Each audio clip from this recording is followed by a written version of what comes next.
Alors, le coaching. Donc, le coaching n'est pas nouveau. Finalement, vous voyez que je vous parle de Socrate et de la maïeutique avec le connais-toi toi-même. Même si on pense que c'est nouveau parce qu'on en parle de plus en plus, ce qui est nouveau, c'est le fait que de plus en plus des personnes vont recourir dans le cadre de leur parcours professionnel à du coaching. Mais sinon, le besoin pour l'homme de se faire écouter et de se faire entendre a toujours existé. On a toujours eu besoin d'avoir une oreille pour nous écouter pour, pour que l'on puisse évoquer nos craintes, nos obstacles, nos espoirs, nos désirs et puis, nos projets. Alors, j'ai parlé de Socrate, mais on aurait pu parler, du fou du roi, hein, qui était la seule personne autorisée à critiquer le roi, mais qui lui permettait aussi d'avoir un peu de recul. On peut parler, des confidentes, des reines, ou des princesses. On peut aussi parler, de Télémaque et de Mentor et donc la notion enfin pour Ulysse, Mentor était la personne, de confiance et donc ce terme mentor est resté dans les entreprises et quelquefois, il y a aussi un mentor, un parrain, pour, les personnes qui arrivent dans l'entreprise. On va leur donner quelqu'un à qui ils peuvent se référer ou quelqu'un qui va leur transmettre, les codes de l'entreprise, et puis aider la personne à faire son chemin. Donc, par contre, ce qui n'est pas du coaching, on va tout de suite commencer par ce qui n'est pas du coaching, c'est par exemple un accompagnement par des personnes qui exercent une autorité. Donc, si on prend par exemple, dans la religion, les confesseurs de la religion catholique ne sont pas des coachs dans le sens où ils exerçaient une autorité sur les personnes. Mais on peut retrouver ça aussi, un parent peut difficilement coacher dans le sens exact du terme coaching, coacher ses enfants. Un manager, dans le sens exact du coaching, peut difficilement coacher ses managers. Maintenant, moi-même, je fais des formations qu'on appelle manager coach, donc ou RRH coach. Donc, forcément, il y a toujours différentes façons d'exercer le coaching.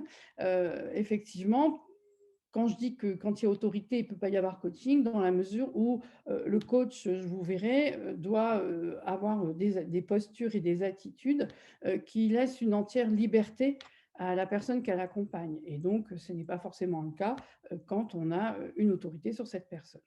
Ensuite, nous ne sommes pas alors consultants, bien qu'au niveau de l'INSEE, nous sommes, immatriculés consultants, dans le sens où nous ne sommes pas des conseilleurs puisque qui dit conseil dit l'idée que l'on va suivre les conseils que l'on donne. Donc, une idée de soumission, enfin, même si le mot soumission est un peu fort. Là aussi, d'ailleurs, c'est souvent une préconisation que l'on donne aux personnes qu'on accompagne. Si éventuellement on leur donne des pistes d'action, si, enfin pas même pas éventuellement, on est là aussi pour leur donner des pistes d'action. On est là aussi pour leur donner des idées, mais à chaque fois, on leur dira, si vous le souhaitez, si vous pensez que c'est bien pour vous, vous êtes libre d'aller dans les directions que vous souhaitez. Donc effectivement, un coach, moi j'aime bien faire des analogies déjà, peut-être que dans cette présentation, je me référerai un certain nombre de fois à des analogies, mais la première qui me vient, c'est vraiment celle du guide de haute montagne, dans le sens où on va accompagner une personne qui veut aller plus loin, qui veut, disons, faire une certaine, développer un certain nombre de compétences ou de potentiel qu'elle a en elle-même. On va lui montrer le chemin, on va être là à côté, on va lui transférer nos expériences, on va bien la comprendre parce que nous, les chemins, on les connaît, certains chemins, en tout cas dans cette analogie, on les connaît et on va effectivement éventuellement anticiper un certain nombre de choses. Voilà pour ce qui est la première vision des choses sur le coaching. Alors, qu'est-ce qui fait que l'on parle autant du coaching en ce moment? Moi, je pense que c'est dû à l'évolution de la société. Alors, je l'ai souvent écrit dans mes conférences sur les générations Y ou sur les publications que je peux faire. Il y a vraiment une rupture dans le sens de la société si on s'en réfère aux années 50-60 du siècle dernier. Nous sommes passés d'une organisation plutôt communautaire à un fonctionnement plutôt individualiste. Alors, puisque j'ai la chance d'avoir une population de RH en face de moi, je vais reprendre un petit peu ce que je dis à mes étudiants qui sont en RH, c'est-à-dire que je leur dis que dans ces années-là, eh bien, le directeur des ressources humaines ou le responsable des ressources humaines n'existait pas, on avait un chef du personnel. Alors bien sûr, ce n'était pas tout à fait les mêmes fonctions, mais voilà, on avait le personnel, c'était un ensemble, c'était un groupe, et on imaginait que le groupe fonctionnait enfin, que tous les membres du groupe fonctionnaient de la même manière. Il y avait un règlement intérieur et le chef du personnel avait essentiellement pour mission de faire en sorte que le règlement intérieur soit respecté.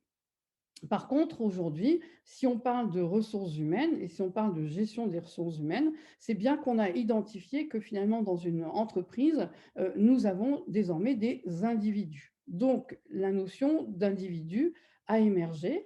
Et aujourd'hui, justement, la grosse difficulté que l'on peut rencontrer, c'est comment faire société quand nous sommes une somme d'individus et des individus qui ont des désirs, qui ont des visions personnelles de leur carrière, des visions personnelles de la vie qu'ils veulent mener. Donc, effectivement, comme je l'ai écrit, quand émerge de l'individu la volonté de se prendre en charge, pas forcément pour le bien de la communauté, mais pour sa propre évolution, émerge également le besoin de donner du sens à sa propre vie et aussi de développer la motivation de réaliser ses désirs. Alors, je vous ai parlé du Japon. Effectivement, le Japon resterait encore un pays où la société est prédominante par rapport à l'individu. Dans nos sociétés occidentales, l'individu a pris et s'est placé avant les besoins de la société. Voilà, donc la notion de ressources humaines, la notion que l'on a développée, puisque je ne vous ai pas dit ce que je faisais avant d'être coach, mais notamment j'ai été responsable agence recrutement plus RRH dans une grosse société. Et donc effectivement, quand on fait des GPEC ou lorsqu'on fait de l'évolution professionnelle, on va s'occuper des individus les uns après les autres et on ne va pas forcément proposer la même chose à tout notre personnel, justement. Alors, je vous ai proposé quelques citations concernant le coaching. Bon, je vais juste les lire parce que ces citations appartiennent aux personnes qui les ont écrites.